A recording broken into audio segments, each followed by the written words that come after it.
तरी लोक दही असे वर्षात रामकृष्ण हरी. आता आम्ही आजिवलीच्या बाहेर पडलोय. हे बघा आई, हे काय आई, हा मेन रस्ता गावचा, हे म्हणजे वेशीचा. आणि बघा विठ्ठल मंदिर, बघ त्या गाडीचे. तर ह्या आजिवलीच्या बाहेर आलं की बघा हे विठ्ठल मंदिर, हा मेन गावचा रस्ता.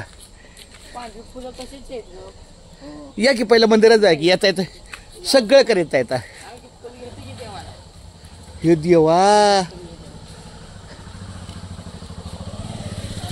माऊली रामकृष्ण हरी, रामकृष्ण हरी.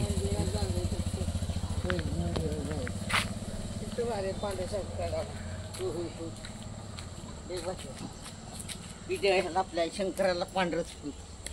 वा वा वा. आय माझ्या दोन्ही आया माझ्यासोबत आहेत. आता आम्ही आजिवलीच्या गेटवरनं, आजिवली गावची प्रवेशद्वार आहे, आजिवली गावचा प्रवेशद्वार. आपण डाव्या बाजून जायचं. तर हिरवळ काय बस भात आहे तुला, शेतातलं भात पण मिळालं खायला. सगळे रामकृष्ण हरी. कोणाचं नाही जाण्याचं, असंच घ्यायचं एखादं.